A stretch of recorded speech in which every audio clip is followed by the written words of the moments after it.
Hi, everyone. It's great to see so many people joining us today. I just wanted to welcome you all to the webinar for Repatriation from a Community Perspective, Bringing My Brother Home with Joyce Hunter. I just have a few housekeeping reminders that I'd like to go over with you. As a reminder, you can enter questions in the chat anytime, and we will answer them during the Q&A. We're also going to be posting a Hope for Wellness helpline and the National Indian Residential School Crisis Line. We have interpretation instructions for Zoom. You just click on the interpretations icon, the globe symbol at the bottom of the Zoom window, and just choose your preferred language channel. And then you, if you only hear the interpreter click, mute the original audio. Also, this webinar is being recorded and will be available on the NCTR YouTube channel. Again, we invite participants to share questions during the presentation, and then they'll be addressed during the Q&A. So good afternoon, everyone, and welcome to today's webinar, Repatriation from a Community Perspective, Bringing My Brother Home with Joyce Hunter. My name is Pamela Vernaus, and I'll be your moderator for this important and heartfelt session. Before we begin, I'd like to acknowledge that the National Center for Truth and Reconciliation is located on the original lands of the Anishinaabe, the Iniwek, the Anishinaabe, and the Dakota Oyate and the Dene people, and it is also the homeland of the Red River Métis. It is also home to many Inuit, and we honor and respect the enduring presence of the deep traditional knowledge of the Indigenous peoples of these lands. To begin our time together in a good way, we are honored to welcome Elder Larry Ahenakew. Elder Larry was born in Île-à-la-Crosse and is a residential school survivor. He holds a Bachelor of Education and has completed postgraduate studies in education and administration at the University of Saskatchewan. Larry has dedicated much of his life to education, working with L'Orange Indian Band and serving as superintendent of the Northern Lights School Division. He is a proud husband, father, grandfather, and great-grandfather. Elder Larry, thank you so much for being with us today. I now invite you to open our session in prayer. Thank you, Pamela. The prayer I will say in my language, and I'll give you a short interpretation of what I did say in my language, in English. So,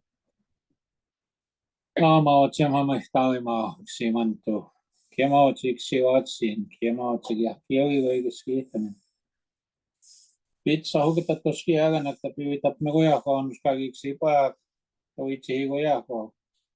Tessin stohtamat niistä on kai speaks katte gojaksi mantu. Kia pogukski nielo.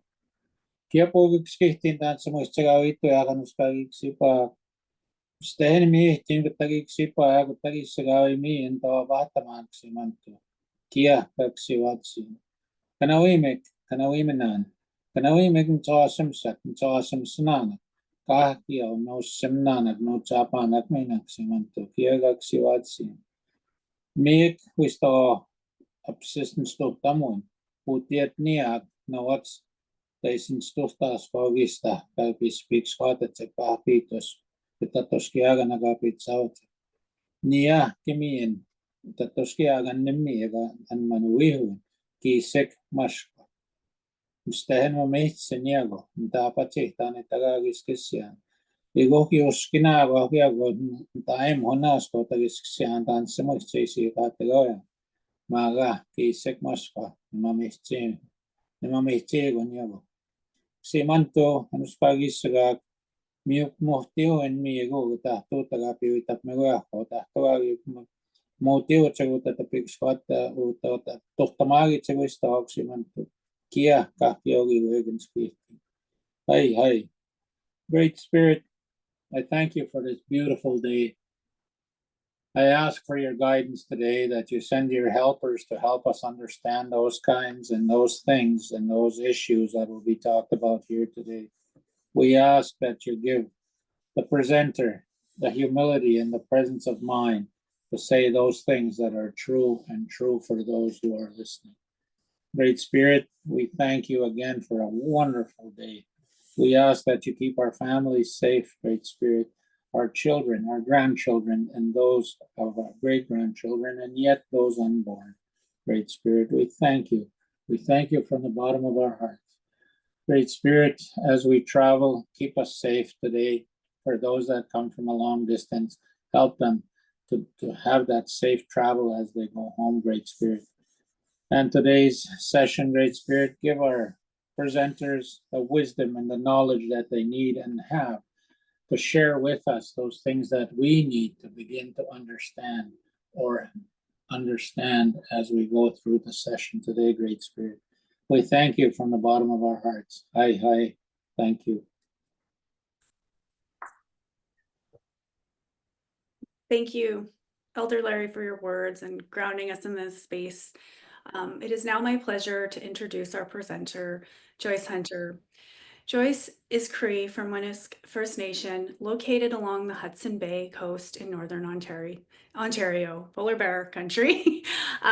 She holds a diploma in journalism from Durham College and has received both national and provincial awards for her reporting. Joyce is widely recognized for her work in innovative project design, social justice, and community advocacy. She is a powerful Indigenous rights advocate who successfully lobbied for the repatriation of her older brother, who died a sudden and violent death while attending residential school. Her advocacy led to the creation of a permanent scholarship at Chinook University in his name, awarded to survivors and intergenerational survivors who embody the same compassion and courage. Joyce's story and her family's journey are featured in Children of the Broken Treaty by MP Charlie Agnes, and A Knock on the Door, The Essential History of Residential Schools by the Truth and Reconciliation Commission of Canada. Joyce, we are honored to have you here today. And I'd just like to remind everyone once again that if you have any questions during the presentation, please enter them into the chat and we will get back to you during the Q&A. Joyce, thank you. Thanks so much, Pamela. I was really happy to be asked to speak today because repatriation is a conversation that began with my family, and we learned a lot about children who died or went missing from the residential schools when we started having the conversations, when we came forward as a family, talking about my brother, my parents had actually really begun this conversation long before I was born. I am the youngest of 10, and I have 7 brothers and 2 sisters. Charlie was actually the second oldest. I had never met my brother, so but I know my parents and I love my parents, and I've also since become a parent myself. And so when they talked about the loss of their son, and how difficult it was for them, it was that was really when I was motivated to really help them be reunited with their son, because that was something that they talked about a lot. Like, I've seen my mother crying at our family dinner table, and it's very rare to see a parent cry, but when it does, it's very hard to see. It's very difficult, and um, I really always wanted to help, to take away that pain. At any rate,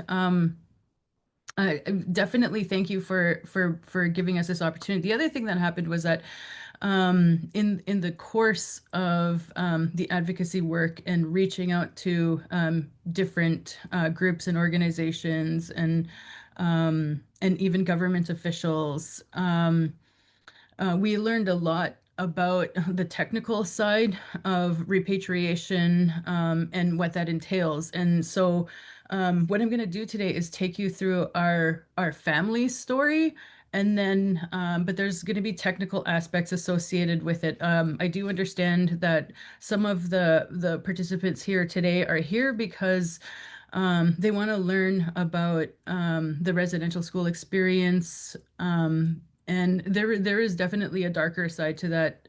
Children did die, they did go missing. And then there were families left behind as a result, who were broken as a result. And this is our story. But there's also a technical side. I know that there are scholars here and people who are advocating on around the issue of repatriation. And there was very recently a huge discussion around that after the 215 children and then the other children started to be found through ground penetrating radar work that had taken place. And I know that the funding around that was cut, and my heart broke when I heard about that because of how it impacts families and communities. We've been there, we understand being on the side of being told no, over and over. Actually, it was very difficult. At any rate, so I will share my screen, and then I will begin to tell you my family's story. And then yes, we'll do questions. If you want, you can put your questions in that chat, and then when we get to the Q&A, we'll move through them. I think this is the. Can you see my presentation? I saw it for a second. Do you want to? There we go. Yeah, Okay. I can see it. Okay, wonderful. So there you can see my brother, Charlie. This is one of the few remaining photos. Our community, as Pamela noted in the opening introduction, is that we're from the Hudson Bay coast, and our family actually didn't live on a reserve. We lived on, I guess, what you would call our trap line or a trap line, where our family had originated from, and that is how my family lived, actually until my brother passed away suddenly and under tragic circumstances at St. Anne's Residential School in Fort Albany. And my parents come from Winisk, which is like, it doesn't exist as a community anymore. So this is my mom and dad on their wedding day in, I think it was 1956 in July. My father was 21 and my mother was 19 when they were married, and this is them with the father who married them, the priest, and then these are my dad's mother and father, actually, on their wedding day. And after they married, they settled in Holly Lake, which is the trap line. And these are my older siblings. I was still a twinkle in my dad's eye around this time, but this is my brother George right here. And then this is Charlie. Can you see with my cursor? Or no, I don't know if Yes, we can. Okay, so this is George. This is my brother Charlie, my late brother Charlie. Dominic, my brother Sam, Christine, and this is my brother Brian. And that is my mother in Holly Lake at our trap line. And so this is where they resided. And the residential school, what they did was they required my family to travel, because what had happened was there was a float plane that would land at Winisk First Nation when they were doing the Grasshopper Express to go from community to community, picking up children. And at the time, they had truant officers. And we were told, you have a legal obligation to hand your children over or else, or face the consequences of those. And at the time it was getting your, like the early version of like the Canada child tax cut. There was even fines and jail time also that were a part of all of that if the parents did not hand their children over. And so what my parents did was they traveled from Holly Lake up the Sutton River, across the Hudson Bay, back down the Winisk River to meet the float plane. And they would do that towards the end of the summer every year. This is my late brother Charlie on his very last voyage. and my parents said they had stopped for a shore lunch. This is my brother Sam, and Charlie is holding my sister Linda as an infant. So yeah, and that was when they were making their way at the end of the summer to come back. And it's cold at the bay. Like there's you can see like there's icebergs in the distance. We have beluga whales in that area of the country. And this is the an early black and white photo of St. Anne's Residential School, and that was located in Fort Albany. And it was among one of the more notorious of the residential schools. You may have read in the media about the survivors of that particular school who are still currently embroiled in a legal battle for their records. They argue that they had not been compensated properly during the original residential school process because of the withholding of their records. It is something that that continues, and there was it was a full-time residential school. It had a farm on it with cows and all of those chickens and all of those that the children managed. There was a male and female dormitory. There were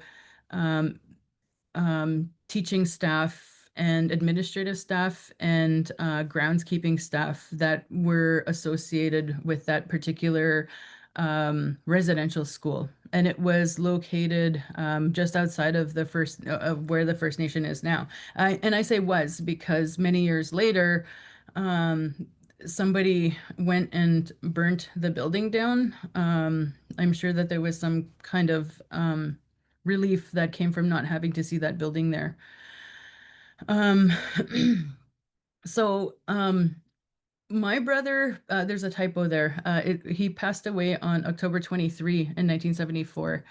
And he was 13 years old at the time of his death. And what had happened was, and we came to find this out many years later as a family because we actually ended up meeting with the groundskeeper.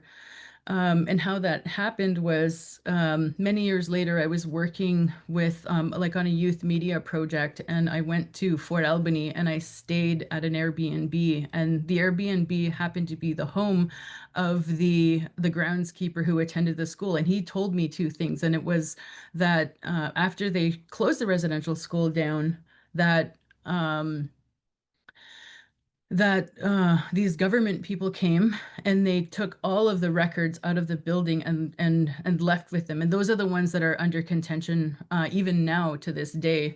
The other thing that the individual told me is that he was the one who pulled my brother out of Lake St. Anne on the day of his death. And he disclosed to me that my brother on that day,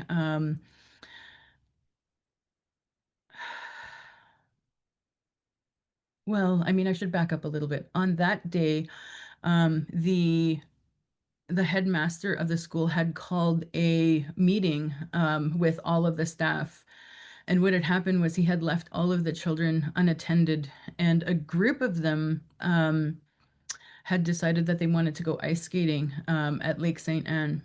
And what had happened was there had been a cold snap. And mind you, this was like years ago when it was the winters were longer and colder. And so this group of children went out, and the lake had frozen over, but there had been like a period of warmth in the week preceding after they had gone skating and whatnot. And so that I guess the ice would have melted and had become more dangerous, like towards the middle. But they decided that they were going to go skating, and my brother was out there with them, and his best friend, who is a partially sighted boy who was from my home community. He had issues with his vision, so he couldn't see anything focally, but he could see peripherally, and so he always looked like out of the side of his eye in order to be able to see people. Not sure what the issue was there, but he was the one who fell through the ice, and then my brother went after him.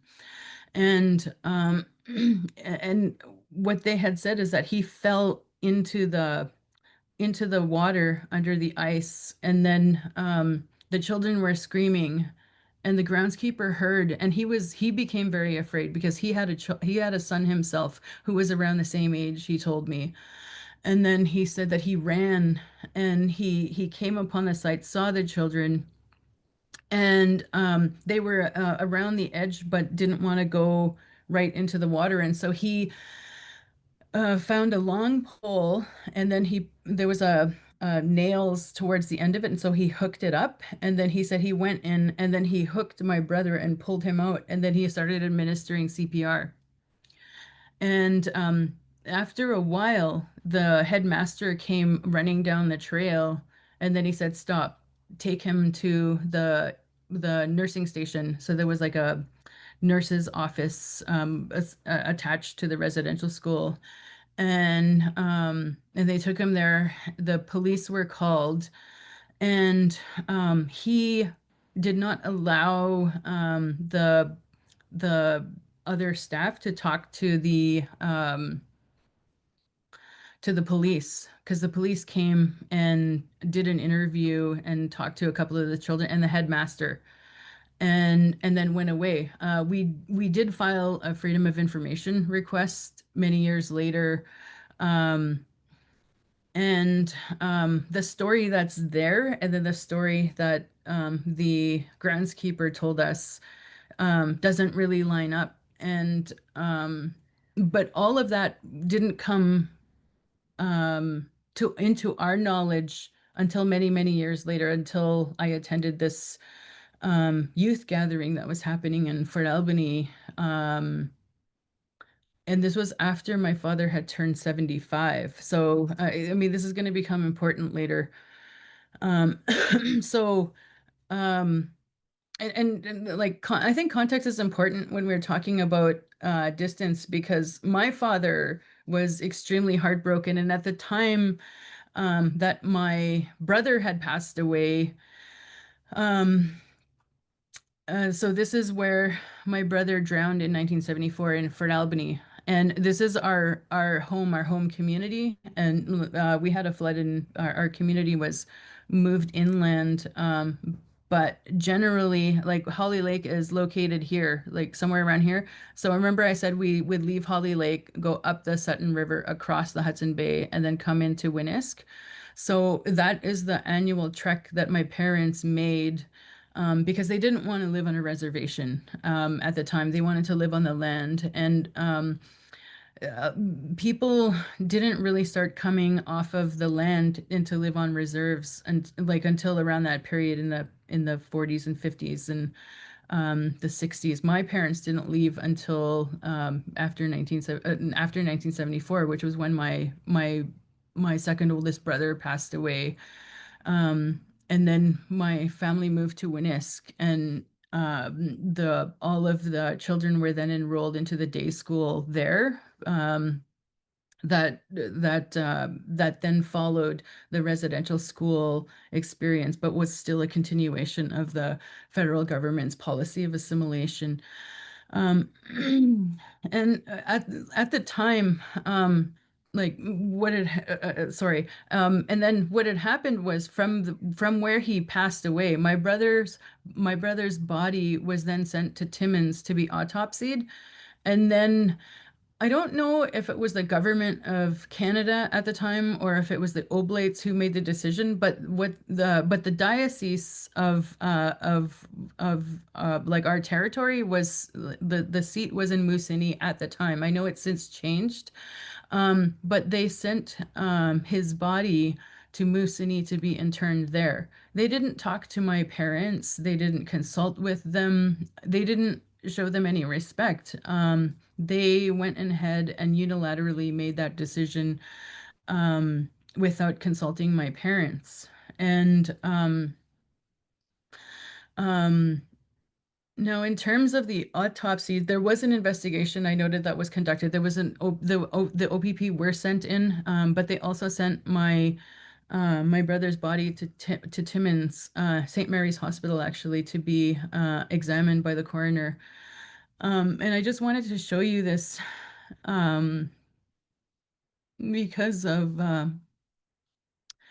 I remember when I read this, like after my father turned, like he turned 75. He had done this for many years, and he came to me and he said, "You know what? I'm old, I'm tired, and I want your brother home. And can you do this? Can you start these conversations?" And I remember getting the file that contained the coroner's report, the police report, the FOI request letters that had been written over the years. And I remember looking at this, and it's like he was so little. He was it was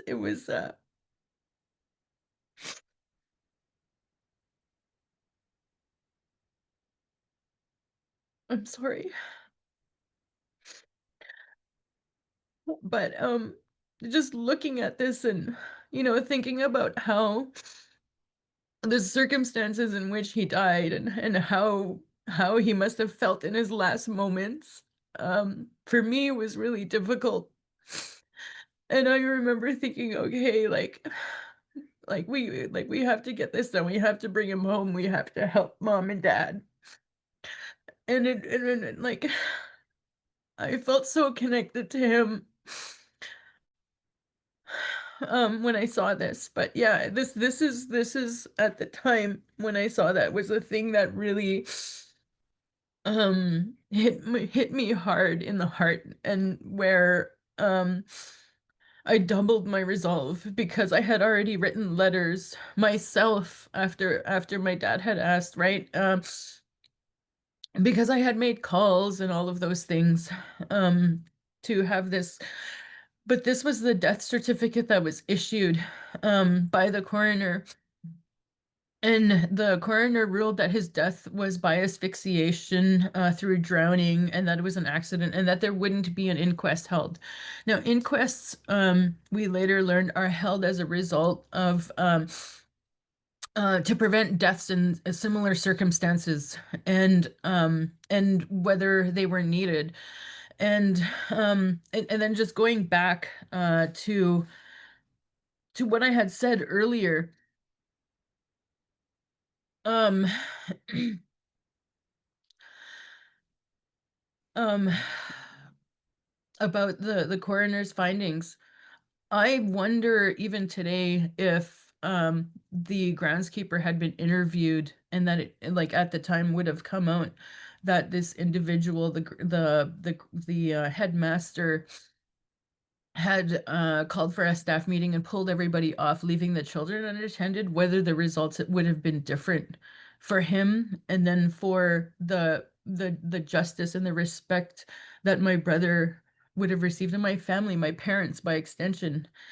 Um, but I mean, like, the other thing was, my parents had to charter a plane of their own in order to go meet my brother and his remains in Moosonee for his internment.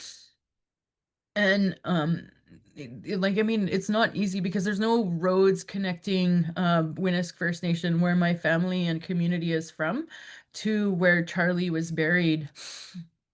And at the time of my brother's death, there was a lot of uh, mental health support and things that were needed. My brother Sam, later, many years, said that he ran up to my parents because my parents had to be brought, like, they flew themselves in, and then my brother was there, and he ran up to my parents and he was like, see, you did this is your fault. He wouldn't be dead if you hadn't sent him away. um and like, I'm sure that was very difficult, but there was like all these unresolved issues that had sprung up as a result of that. And I remember like, very strongly about like my thoughts around just a small child, experiencing that. Because many years later, what I had learned is that when my siblings would be um taken and sent to the residential school, my like the ones who were too small to leave but were there would be on the dock crying, but then my mom would go inside and she would cry herself and wouldn't want her other children to see that she was hurting. So I mean, I mean there was a process of discovery and learning later on, many years later, what was happening within my family, as the children, my older siblings came and went, and the effect that it had on my parents. So this having been asked to do this by my father was a process of discovery as well. Um, and it wasn't until 36 years after or it was actually 35 years after my brother died, where my father came to me because he was 75 at that time. Because my father is uh he's approaching 90 now. Um, and by then he said, you know, I've called, I've written, I've done all this stuff, and can you take this over? And he said that there were three things that he had wanted. One was he wanted to he wanted my brother home. Like that was something that he was very clear on, and something that him and my mother had talked about. The other thing was um he wanted to know like the full story of what happened with my brother. And then finally, there was the issue of reparations and justice, things that he had always wanted. And um, like he saw what was sent to him on the paper, but he also wanted like the full detail and to fully understand. And so we came to learn a lot over the process of having this conversation um, with different folks. And so at the time, what I had done was I had contacted the Minister of Indian Affairs at the time. I had written to him. I had written to the church. I had connected with the police service.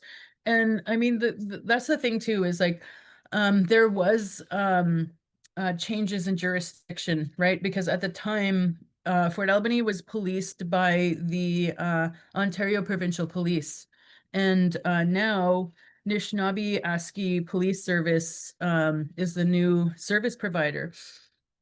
And we had gotten letters of apology. Um, and I remember the Minister of Indian Affairs written back, and he had said, "My condolences to your family, but there's nothing we can do to bring your brother back." And I remember being uh like feeling a strong sense of defeat and dejection. And it was almost re-victimizing in a way, because we had asked essentially all the king's horses and all the king's men for more details and also for more information, and it was just the people were either unwilling, or you know, this isn't my area, or in the case of the government, it was just, "I'm sorry, but we can't help you." Like that was literally essentially what they said. And it was very, very frustrating. And then so following that, I had attended this event because I had heard that the Truth and Reconciliation Commission had been started. And I went to a statement gathering event that was being held in Thunder Bay, and I essentially went there to tell my story because I was very, very frustrated. And there, I met this incredible human being named Murray Sinclair, and he was one of the three commissioners that had taken on the role of statement gathering and statement taking. And so I sat in a room with him and told him our story. And I had told him this is what my parents had wanted. They want my brother home. They want to know exactly what had happened. And then finally they want to know or they want reparations, you know, in all of these things. And he was very kind. We did for our part of it with our statement. I believe it was a video recording where we told our story as a family. And we signed a consent to allow our story to be kept by the NCTR, but also to be held as a public record that can be accessible. I know that there's since been some changes in the court case, and I'm not sure where that landed. But the consent that we signed was to make that publicly available. At any rate, following that, there was a reporter named Peter Edwards, and that's this gentleman here on the right on your screens. And he is a reporter for the Toronto Star, an award-winning, long-standing journalist who had actually covered the Oka crisis, and it became very intimately familiar with the killing and shooting of Dudley George and Dudley George's family. He ended up writing a book called One Dead Indian, and then that was later changed to like a TV show that was put on CBC. But at any rate, he had reached out and said, you know, I'd like to do a story about the residential school system. And then they went back to him and they said, okay, here's the thing. We want to make sure that it's not that people realize that this is something that families are currently grappling with. And this is not something from the dusty old history books, because there's a belief out there that this happened a long, long time ago, and that's not the case. There's the reality out there that families are still struggling with this right now, and they have unresolved issues. And we need the public to know that this is a very much a now issue. And then so he said, okay, can you recommend some folks that we can talk to? And that's how we made the connection, and that's how we had the conversation, and that's how we ended up being able to tell our story, because Murray Sinclair reached back to us and said, would you be willing to talk to this reporter? And so a story appeared in the Toronto Star talking about that. And if I recall correctly, the headline read, "This is about reuniting a family, even in death." And the Peter called us right away, and he said that there's been a huge response. Like we're getting people calling us and wanting to help and support. But the other thing that had happened was this incredible human being also read that story, and his name is Michael Kakagi, and he is also a survivor of the Indian residential school system, and he's an Indigenous rights advocate. He recently passed away, but he worked for and was a member and an advocate of the Ontario Residential School Survivor Society. Read this story, and he was aghast, and but he was also very motivated to do something to help my parents get their son back. And so he called and he offered to put together or create an escrow account where they would accept donations from the public to put together enough funds to have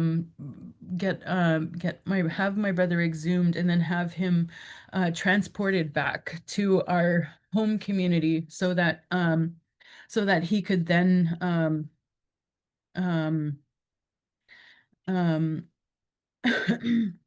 and be reunited with my parents and my family. And so that was a very, like, we were blown away. And what was amazing is that the Canadian public did in 2 weeks what the government wouldn't do over my parents' lifetime. And like, I'm still so grateful and still very, very appreciative of their generosity and their kindness and their love and their compassion, because it was a beautiful thing to feel like we mattered and we were seen as people. So yeah, that was huge for us. Um, and so when we were able to put together the funds for the plane, and there was a lot of work that went on behind the scenes. There were we reached out to our federal MP, our MPP.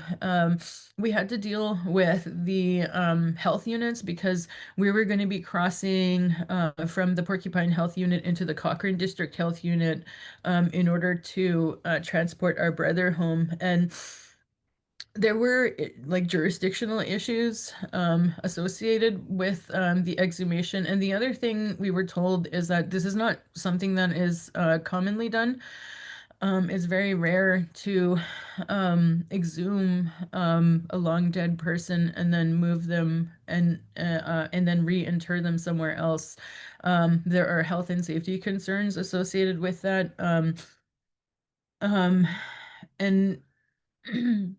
and what I was really appreciative of is my family is both connected to the Catholic Church because we're Catholics, but I also have family members in my same family who are also very much committed to traditional ways of being and doing and ceremony. And my older brother Christopher brought his eagle whistle, and he's a sun dancer, and he brought his hand drum. And on the morning of my brother's exhumation, because he had put a call out to the community prior to this, and these individuals answered the call, and these individuals that came here, the ones that are actually exhuming my brother, like doing the work, those are my brother Charlie's former classmates at St. Anne's Residential School.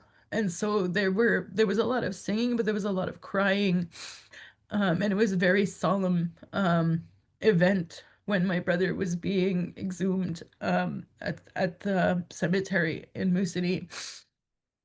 But there were also public health officials, and the actual handling of my body was done by individuals in hazmat suits, because they did tell us that when you have remains, there could be airborne bacteria and viruses potentially associated with decay that you need to protect yourself from. And so they removed my brother from his casket, and then they put him in this protective bag, and then um, we had also been talked to a funeral home and purchased a casket and all of the things associated with a funeral, as if you were going to be doing it for the first time as well. And so they transferred him to that. And my sister said there was parts of him that hadn't decayed, and so like she could see his hair and his clothing. And when my brother was buried, my brother George actually, for his funeral clothing that he was laid to rest in, they were actually his brother, like my oldest brother George, who has since passed away as well himself. He gave him his best clothes. And George had actually left school, and he said that he wasn't going to go back until Charlie finished. So they were going to leave together to continue the next part of their journey together, the past the elementary school years. But that never happened. So George never left our community after that. He did continue later in his later years in adult education. Um, and I was really struck by the love of even the people who came to exhume Charlie, and who loved him and who were there to support our family, but it was also a process of healing for them as well. And so there was so many beautiful things that happened around the return of my brother that I am so grateful for. And so Charlie was loaded onto a charter plane, and they covered his casket again to make sure that there weren't any airborne bacterias or viruses that could affect individuals while he was being transported from jurisdiction to jurisdiction. That was something that we were told was very important, and this is actually the airport at my First Nation. As the plane was landing, my brother traveled with my brother Chris, who the sun dancer traveled with our brother on the way home to Pewanik. And on the day of my brother's funeral, um, this is the story that that had been published in the Toronto Star. There was a follow-up that Peter Edwards had written. And I think this was probably the longest funeral I've ever attended. The service lasted more than 3 hours. They gave all of my siblings an opportunity to speak at his funeral, my parents. And this is the thing about my community, though, is Joseph Costagian, the partially sighted boy who was the one who actually fell under, um, spent his whole life. He had returned to our community and grew up in the community, and he avoided my family, my parents, his whole life. The day of my brother's funeral, he was in the back of the church with his wife and children. And he stood there and he was quiet, and he came. And so we said all of the things that we needed to say, and there was a lot of crying. And what was amazing about that service is that there were a lot of people when my brother died who were never able to go to a service and speak their truth and look upon him and connect with him and say goodbye. They had never gotten that opportunity, but when they came to my brother's service, they were able to do all of those things. And there was a lot of crying, and it was like he had just died. Um, our grandparents were there, and so it was very heavy and painful, but it was also very healing. And then I remember when they were carrying my brother's casket out of the church and putting him onto the back of a pickup truck to drive him to the burial ground. I remember looking over and seeing him there and following, and he still hadn't said anything. And then my I remember talking to my mom and dad, and I said, maybe we should give him an opportunity to speak and to say something. And so when we got to the cemetery to when it was time to lower his casket, he was given an opportunity to speak, and he said, I was when Charlie, first he said, I loved Charlie. I loved him very much. He was my friend. And then he said, when he died, I felt so guilty and I wanted to kill myself. And I've lived with guilt all my life, and I could never talk to you when I saw you in the community. I could never say how I felt, and I felt so much shame. And then he said, I'm really sorry. And then my parents held him, and they took him in his arms, and they hugged him there by the side of the of his grave as they were lowering him in. And it was so healing. Like it was a beautiful thing to witness, and we would have never gotten that as a community had the Canadian public not done this for us. And I'm very glad that that they were able to hold each other and have that peace. And it was definitely something that was very much needed. Um, but I mean, there are still outstanding issues, and I've mentioned them, so I don't need to go over them again. But I mean, I did actually have conversations with lawyers after the disclosure came, and we became aware that the headmaster had called a staff meeting and had not um, had not um, left somebody to supervise the children. Um, and one of the questions that we had been asked is, um, how has this individual never been charged with criminal negligence causing death? And among the charges, that falls into the category of a homicide charge, and there is no statute of limitations associated with that. And you know, that's something that we as a family really struggle with. I actually have like audio recordings with the elder whose Airbnb I stayed at when he made these disclosures um to me, and that's really the only record that I have of him telling my family, me through me, of what had happened. The man who was the headmaster went on to become the administrator of the hospital in Moosonee, and that's where he ended his career, and um, never was held accountable for his part in my brother's death. And you know, my parents, they didn't deserve that. They're good people. They're kind, they're loving. Um, and they deserve that. And I wish that I could fix all of that, or at least give them like that closure.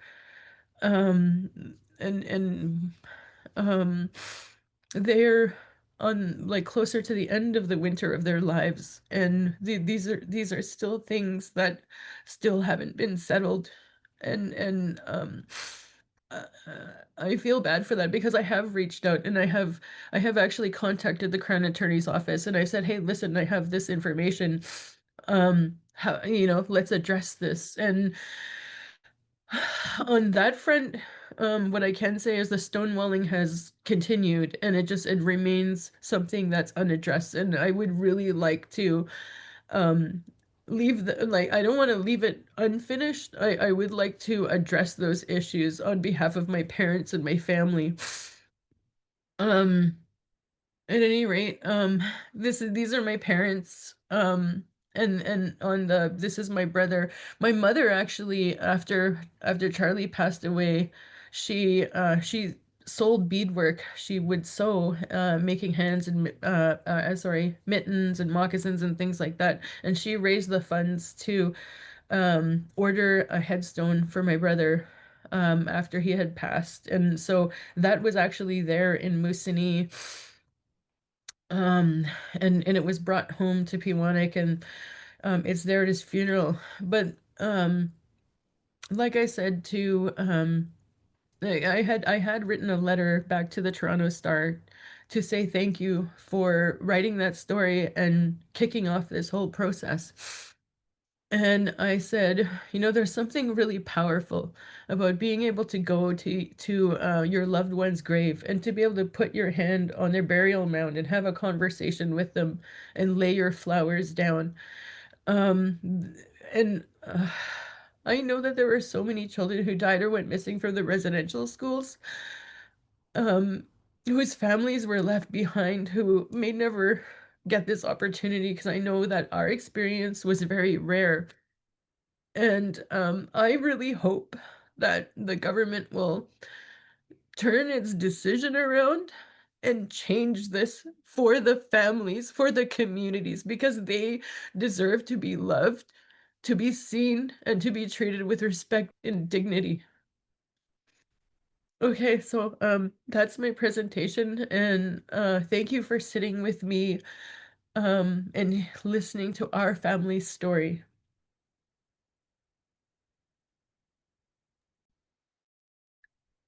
Joyce, thank you so much for sharing this powerful story. I know it takes a lot of courage and vulnerability to come out and do this, and I just wanted to say thank you. And on behalf of everybody who is here with us today, we thank you for that. I also want to acknowledge once again that there is some numbers in the chat if anyone is experiencing any feelings. So you can find those numbers in the chat. We now have some time for questions and reflections from the audience. So if you haven't already, please feel free to type your questions in the chat box, and we'll do our best to get through as many as we can.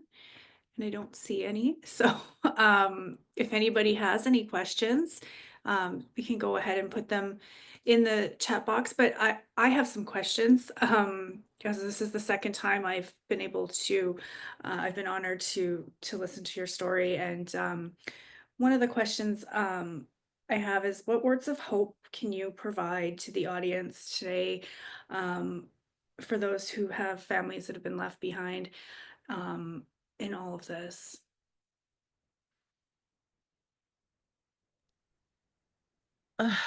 I think ceremony is important, or prayer is important, and I remember all the times when I was reaching out to like either the government or the police or whomever, and just feeling that sense of frustration.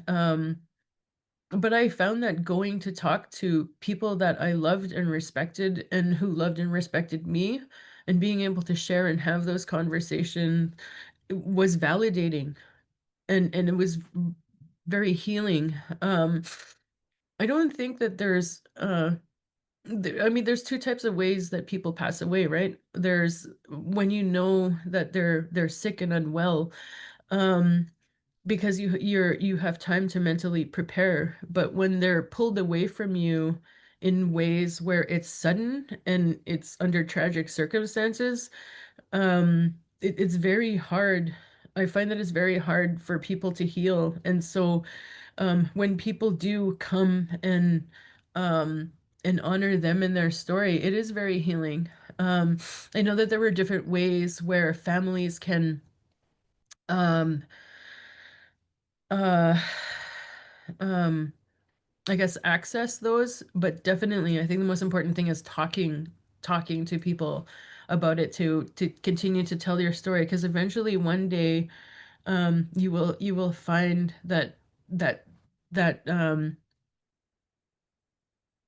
when you talk about it, there's not that janky, angry, like you want to cry or you want to be frustrated, right? Because talking is healing. It is. It really is. Getting it out is healing. Thank you for that insight. I think that it gives people hope too, and it is, like you said, gives the ability to talk and share where new pathways can maybe open up.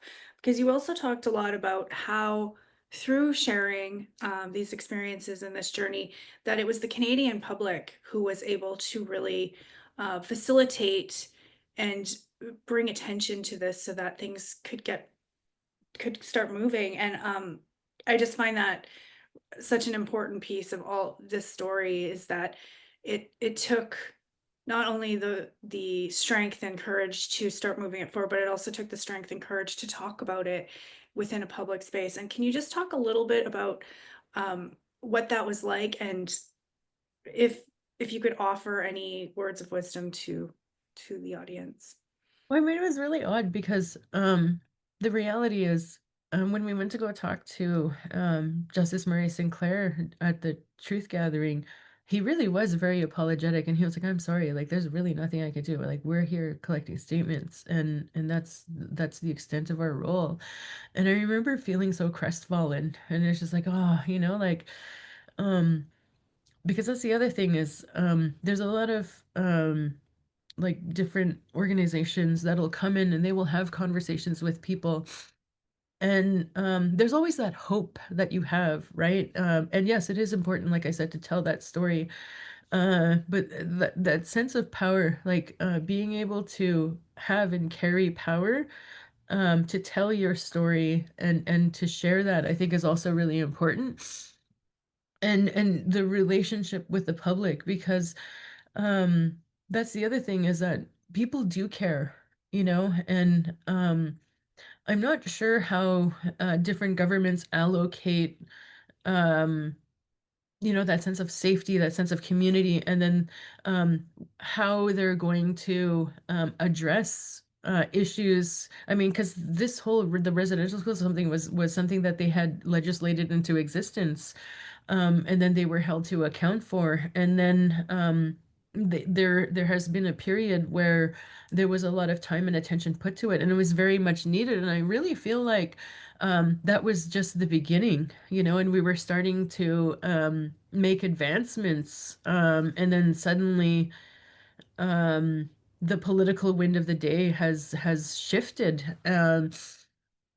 And I think that we do need to engage in some advocacy to continue to make sure that the families and communities that were left behind um, continue to be able to, one, share their voice, but two, have people continue to fight for them. And I know that there is a public out there that cares and that wants to see this addressed, and I hope they continue to use their voices to continue to support reconciliation and reparation and reuniting families that love each other. And I mean, that love doesn't die, it doesn't go away. And when love is nurtured like that, it'll continue to grow and it'll rebuild those relationships. And that's so important. Like, let's do that.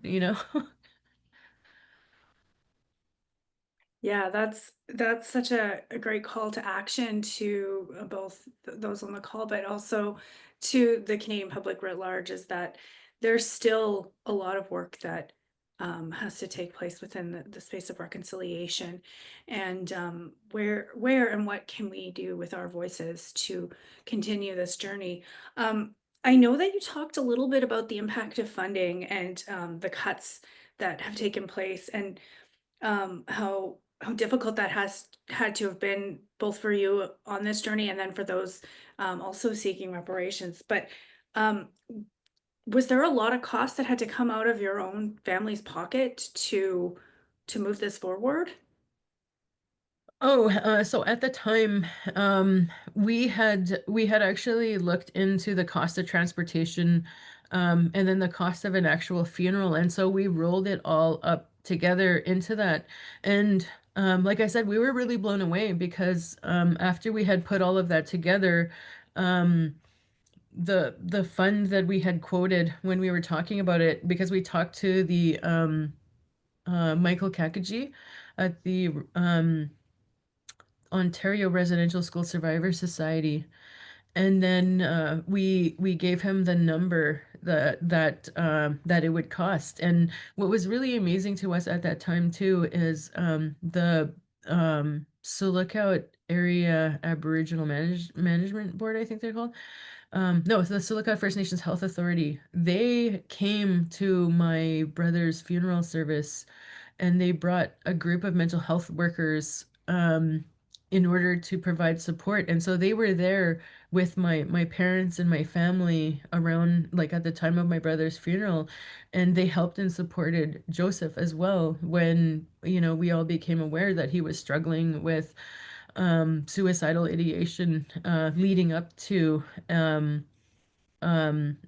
during, like, my brother's funeral service, and he got like help and support. So some of the supports that came to my family didn't, like, those were things that organizations came to my community and provided, and which were outside of like the actual cost of transporting my brother and then the funeral service. And then, like, the exhumation itself was done, I believe it was by um the because he moved from two different jurisdictions. So the health unit was responsible for making sure that because they had to oversee the exhumation, and then they were the ones who said, okay, so these, like, jurisdictionally, when you're transporting by air, these are all the things that you have to make sure are done. And so those are all the pieces that we had to pick up in terms of making sure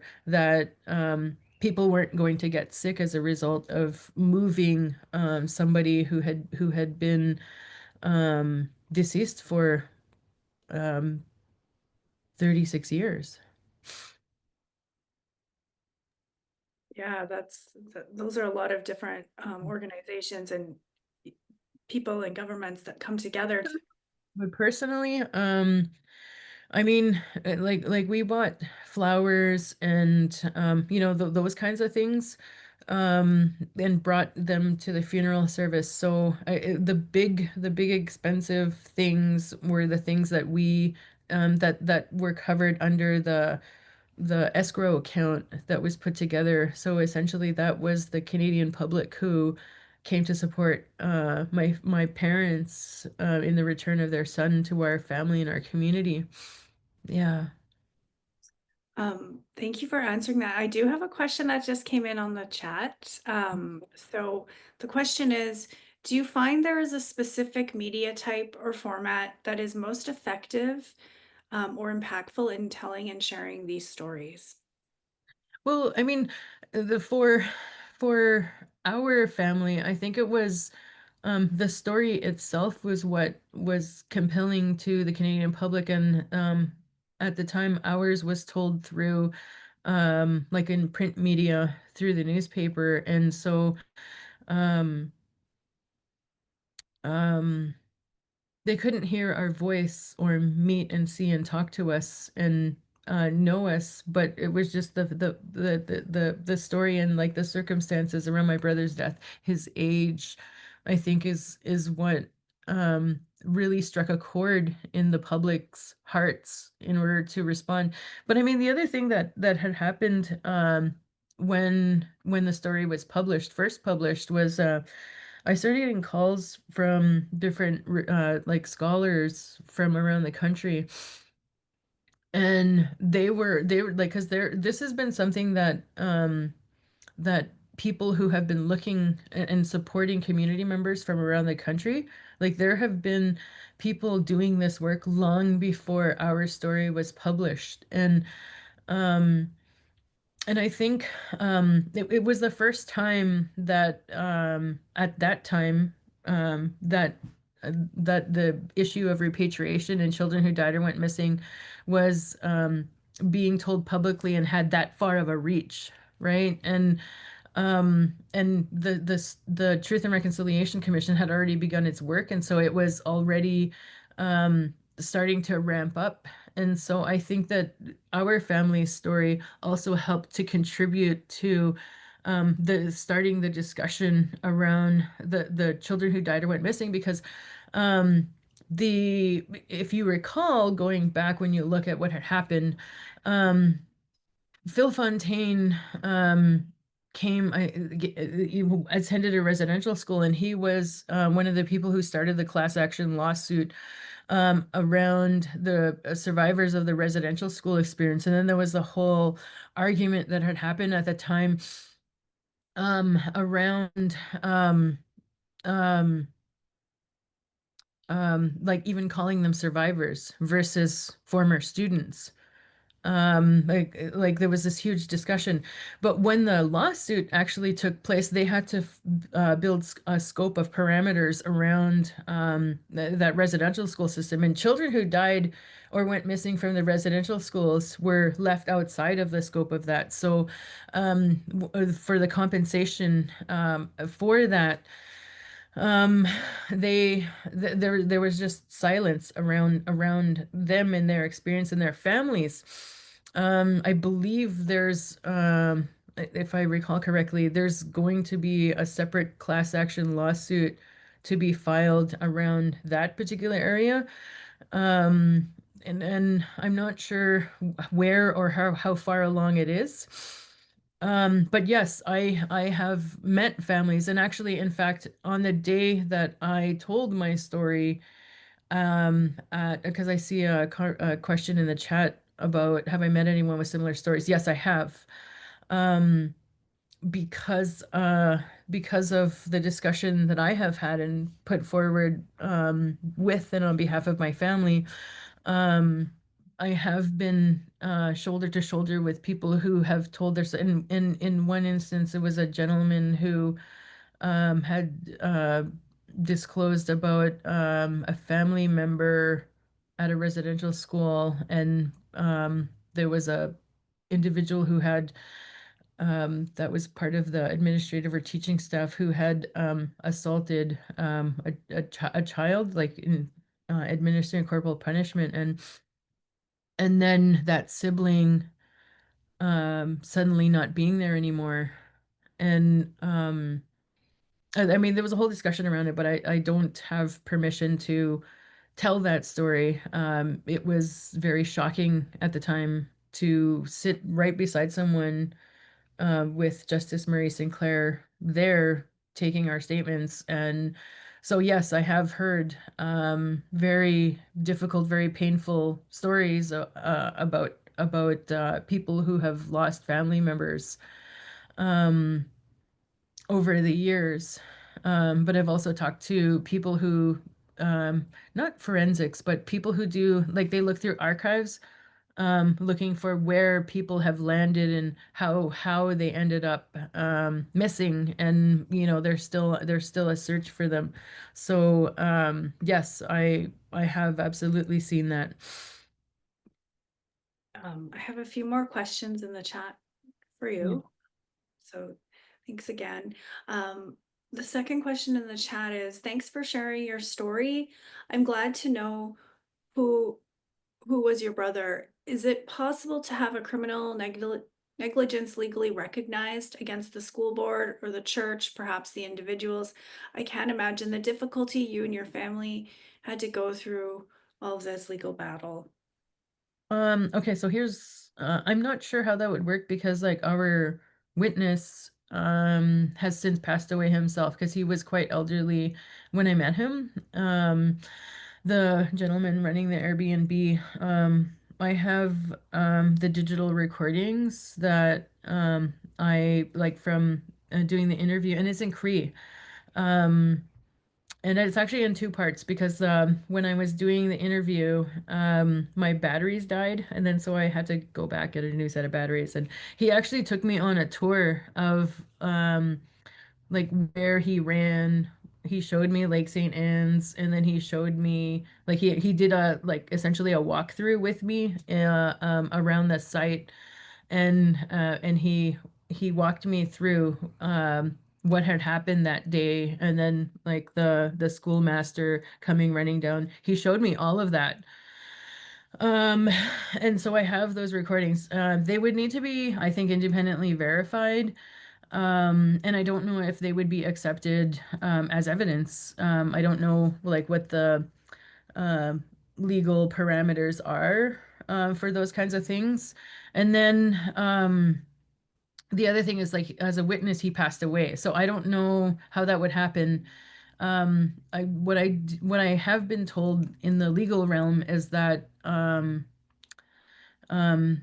that would like the set of circumstances that you're describing, and I was told this by a lawyer that I met with, that would fall under the realm of criminal negligence causing death, and that is a homicide charge. And like there's some serious consequences associated with that. And I did call over the years for the Crown Attorney to press charges, and then I'm pretty sure there's a process. Um, and it was just like getting the support because I'm not a lawyer myself, in order to be able to do that. And I don't even know if the man, the former headmaster, is still alive, because he would have been, I think, in the early 40s in 1974 at the time. So he was around the same age as my parents running St. Anne's Residential School when my brother passed away. So I mean, my parents are fairly old, and then they also do a legal test like, is this person fit to stand trial and all of those kinds of things. So that would be something that would happen in the legal community, but I mean, I know that there are legal advocacy and supports, and I did make the request. We have an organization called Anishinaabe Legal Services, yeah, some years ago, but I mean, that never really materialized into anything, which is really unfortunate because, as I had said earlier, my parents didn't do anything, and it wasn't their fault. They weren't the ones who willingly gave their children up. But they spent a lifetime paying for the consequences of a government that really felt like they needed to, my siblings needed to be English and Christians, and that they needed to be like white people, essentially. And to have, our values and our ways of living and being educated out of them. I I think my parents need a proper apology and like real amends made to them. And like I would really love to see that happen before they move over to the spirit world to sit with our ancestors. Yeah. With you. There's a few more questions. How are you feeling? You keep going. How am I feeling? Yeah. I'm very grateful that there are people um who care about these children who died or went missing from the residential schools, and who and their families, because there were countless of families. When I heard about the children in Kamloops in BC, and that's the other thing is, I went on to work for the Assembly of First Nations, um, and I was actually part of the technical committee on the government side that helped actually put together the contingency of people that would go over to the Vatican and talk directly to Pope Francis and have that conversation with him. And I actually wrote the speech that they gave, and there were, I think, 23 versions before we were finally ready and happy. We were told we had an hour, and the Pope spoke, I think it was Italian. The Pope spoke Italian, and so we had to finish it and then send it over. And I remember feeling very like, oh, we have to get this right. Um and I wanted to say it in such a way that it would be so impactful and would move the Pope to want to do something, and to make it a high priority. There were four parts to that presentation that was made. The first part was around the impacts and consequences of the residential school system. Um, and then the second part was the timing and the path of where the Pope would go when he came to Canada, and like all the different locations, how much time he would spend, and like the rationale behind that. And then we also talked about the issue of reparations, within that, in the third part of the presentation that we would make to him. And then the fourth and final part was the path forward. What do we see coming from the church? What do we see of our future relationship? Um, and how can we coexist together? How would that look? And like how do we see that? How do we envision that? And so the group was able to communicate that to him. I didn't go, I didn't attend, um, but I was very honored that creation put me in the way, on the path to be able to advocate um, for my brother, and all of the children like him, and all of the survivors that had attended those schools and who had experienced what they did, to put it in such a way that it encapsulated all of the different parts of that experience.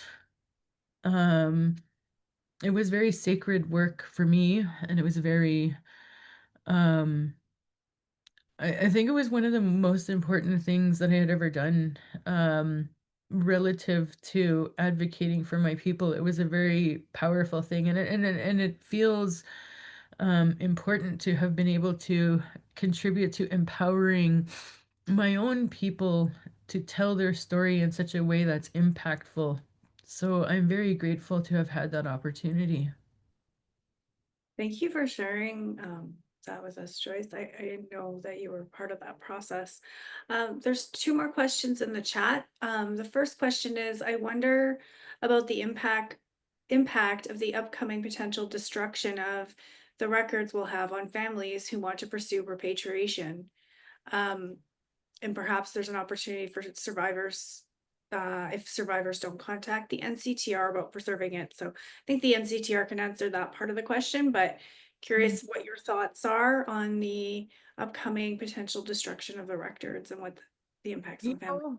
know, people gave so much of their souls and their hearts and their experiences when they came to tell their stories, and it's important to tell your story, but to destroy records of that, I know people still talk about the burning down of Alexandria and how much knowledge was lost at that time. And I know that we are a storytelling people, and we do have our stories and carry our stories.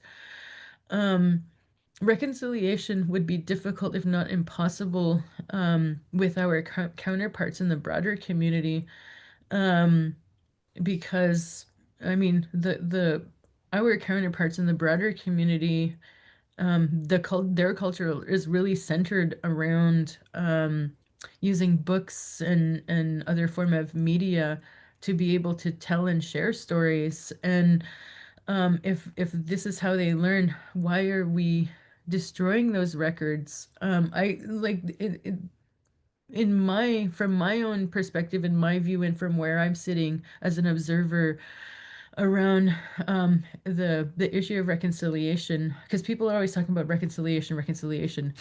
I mean, you can't have an opinion without first um, being shaped by your own environment and by your own learning. And I see a lot of people from the broader community who are not Indigenous, who are often stung, and they like, it's so hard to hear these stories that they just want to move past and go straight to reconciliation. But I mean, if you don't hear the stories, how can you possibly work towards or come towards reconciliation, because you don't have like a strong understanding of what it is that needs to be reconciled? And so records are like so important, and in order to be able to have a foundation upon which to have those discussions.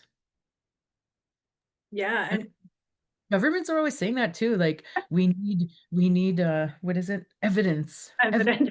Yeah. Yeah. You know, we have to keep constantly proving. And just for those listening, just to clarify that Archives at the NCTR is working on the preservation of records such as the IAP records, which are the records in question that are set to be destructed, to quote unquote. So survivors and intergenerational survivors can, contact the NCTR and look at what that process looks like of having those records transferred over to the archive, so that it's kept in a safe place, and the NCTR will be the caretakers of that throughout this process. So if there's anyone here on the call today and you have questions about those records, please reach out to the NCTR, and we'll add some contact information into the chat. There is a whole page too on the website about explaining it, so we'll get that up on the chat. And then there's one more question in the chat. They say, thank you. It sounds similar in the way of the path. Was your family interviewed for that project? I don't know what the project is, so maybe the person could put a little more detail, unless you know what it is. Oh, I'm not familiar with the path. Okay. Could you expand on that in the chat and then maybe I can respond? Oh, Gord Downey's project. There we go. Oh, okay. You know what? I met Pearl. Oh, Yeah, Pearl is not Gordon, Cheney Wenjack's sister, and his name was actually Charlie, but Cheney was like the you know how like I'm Cree, right? And I'm in dialect. So we would never actually say pronounce the L because we don't have that in our dialect, right? So Cheney was Charlie. So they both shared the same name. The crazy thing is they both died on the same day. Like their death day anniversary was all like it's the same day, October 23. And I remember, but on different years, because Cheney ran away and then he died of exposure while he was running away. And but I no, I didn't work on the path. Um, but because we were both working as not working, but we were both out in the community as advocates of children who died or went missing. Pearl and I did get the opportunity to meet each other when the path was launched in Thunder Bay. So I met her at the Thunder Bay Community Auditorium. And we had a conversation.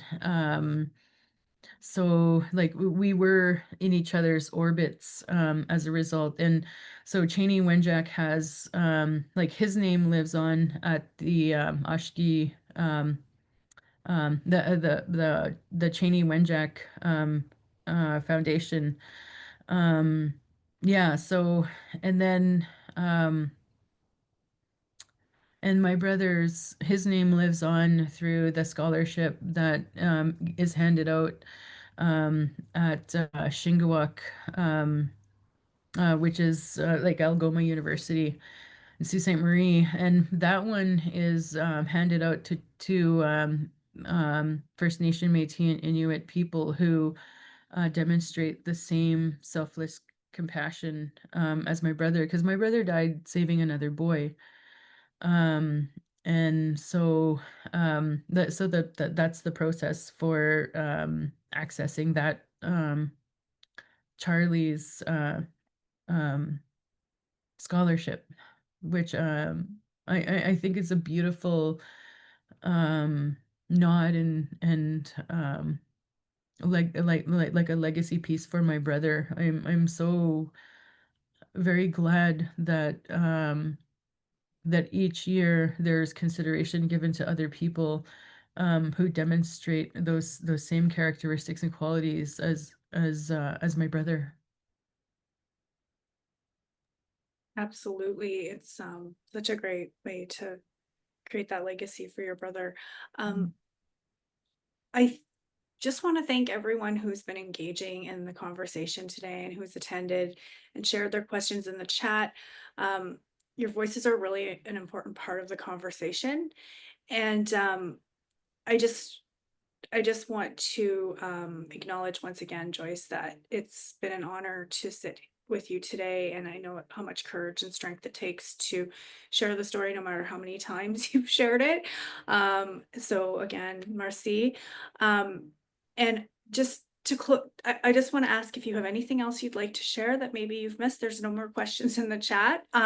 So if there's any words you'd like to share. There's another option that popped up in the chat. And, Oh, there it is. if repatriation was not possible, what were other options? And would have adoption into the community have been an option? Wow, that's beautiful. That's not something that our family had even talked about or considered. Um, I think um, well, my parents raised a stubborn girl, a little stubborn girl. So um, um, I was very focused on achieving the things that my parents had asked of us and of me when he said that I need you to do this for me all those years ago. And it took like from the time that he made the ask to when my brother actually returned, it took a little over a year for us to like be able to tell the story and then raise the funds and then have my brother exhumed and then brought home. So that was like really amazing and mind-blowing. But I also think that it was just like the the how creation had led me to be connected to all these different people who carried their own gifts and their own powers and who were able to um, pool together their love and their resources and their advocacy and their voices to be able to give my parents the thing that they most needed and wanted um, for their son. And so I think part of it was how creation made that happen, but I think there's also an element of also being stubborn and wanting to do that. And I know that there are some people, because of walking this walk and being on this path, like and somehow falling into becoming a voice of advocacy for that specific group of children who died or went missing of the residential schools. I know that there are mass graves out there where children who died, like there's remnants of bones, and but then they're all together in a mass grave. And so it's like, okay, well, how can you identify young people and then begin that process? And then there's a whole bigger discussion that has happened around whether or not they should even be moved. And um, there's a lot of people who, when they come to these realities and have these discussions, who then also go into ceremony and who look to creation and ask for their response, and the truth comes to them of what they need. And in doing so, that also helps bring them the closure that they've also been looking for a very long time. And that's such an important piece because being validated and being seen and getting the closure that you need can look and be different for different people. There is no one way to come to closure because everybody comes to it in different ways. But what's most important is that we um, rally around our community members who have lost and be the support for them and show up in the way that they need. That's so important. We really, really need to do that as like as families, as communities, and as service providers and leaders. Absolutely. And even like you said, coming together with the public and just having everybody rallying, behind each other is so important. Do you have any other things you'd like to share today before we close out?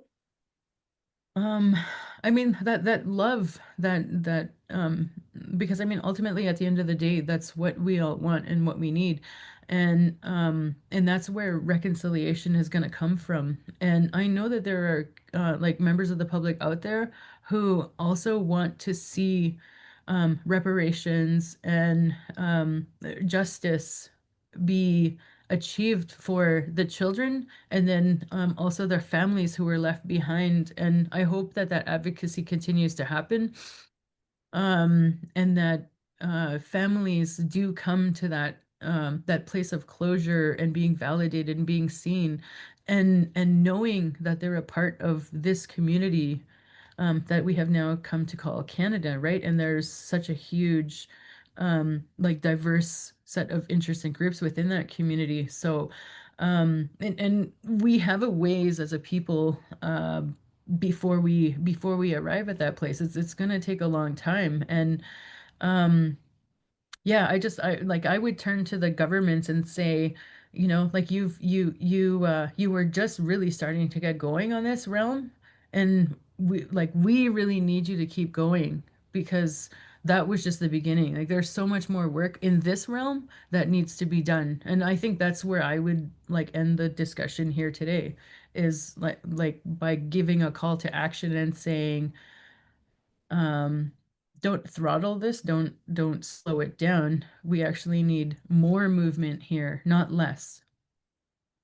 Absolutely. And I think ending a discussion like this today on a call to action really facilitates that hope, and also gives people the ability to do something. So I thank you. I think call to action for the public to put pressure on governments, to hold them accountable for, you know, the reconciliation. Um, so once again, thank you, Joyce. This has been such an honor to be here with you today.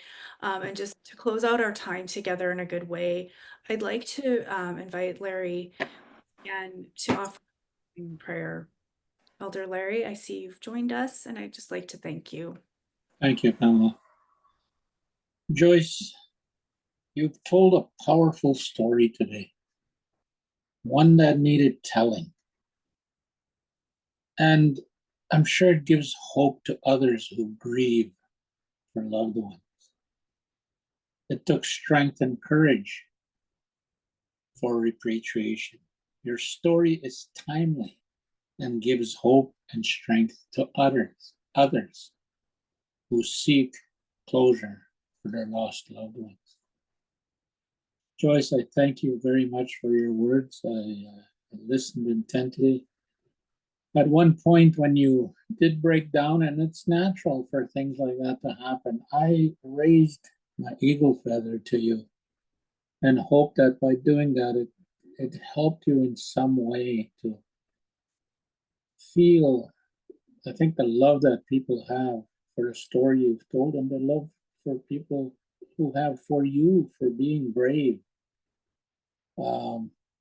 I think you're well on your way, if you aren't there yet, to a real formative leadership role in future. And I wish you all the best. I'm in the twilight of my years, if I can say, and I really admire young people who come forward with that leadership style that is so needed in our communities. So with that, I thank you very much. And in my language now, Minapiagon na naskumon. Ipitsa chikitatoskiaga na tawitap magoyako, tawichi higoyako. Nstohtam wintami higoyako. Pego nagigoyang simanto numamskuti. Kawais ko ka piksku itanos. Koyes isi piksku. Utihi hoschaga piksku. Diagom stehen naskumona simanto. Pego no unyana ganto tamagia. Ganstohtam winkatea. Wichihina na wasimita tisin stohtama higuna nagibaya. Monigi gumak. Ka kikskagochik. Higuna got macha. Great Spirit, I thank you this day. I thank you for the knowledge you've spoken through this young woman. Great Spirit, there are many things we need to learn. There are many things we need to accept. And some of that goes without saying, that to continue on, to struggle, to find peace in our lifetime. It's a blessing that you share with us, Great Spirit. In closing, for those who travel, we ask for safe passage your day today.